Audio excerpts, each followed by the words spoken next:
This model and the next couple models we're going to show you in this video are going to be for the oral buccal cavity terms. The first thing that I wanted to just show you with this model is sort of which model it is. It's the one that's part of the torso models that's sort of just like this dismembered head. And the first thing I want to point you to are going to be the dentition or the teeth.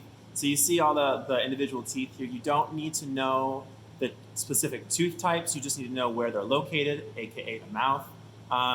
And you can see all the different roots of each of the teeth in the jaw and in the maxilla. And you can see sort of where the arteries, veins, and nerves sort of supply those different structures.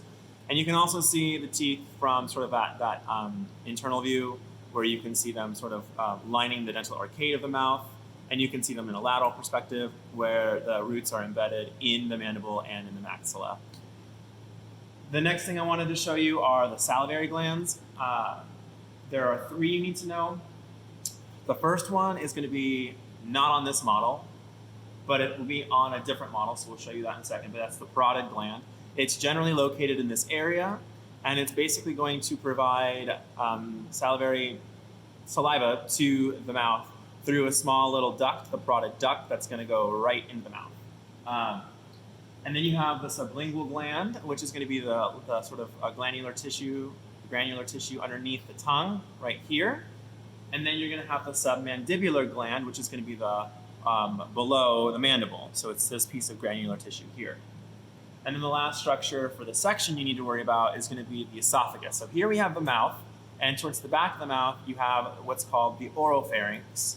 And then straight down, you're going to see where the esophagus is. The esophagus sits in front of, anterior to the spine, but behind the larynx and where the trachea will eventually be. So this sort of thin column or roadway here is going to be that esophagus. So I'm going to show you in this model as well the other side of the head in the torso model, the structures we're looking at.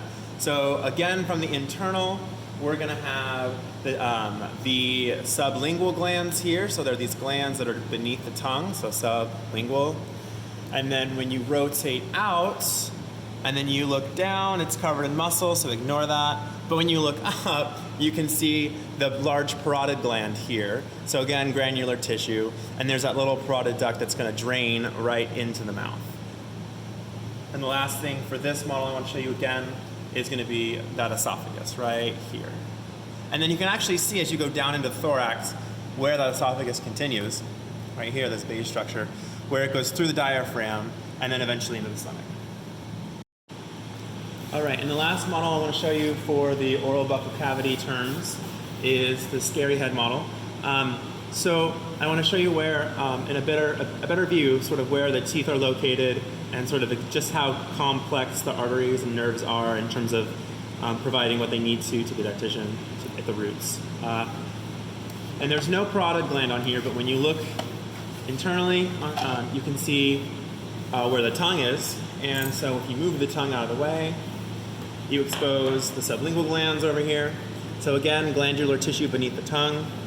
And then when you look underneath the model, I don't know if we can, yeah. So right beneath the mandible, right near this artery right here, you can see that submandibular gland.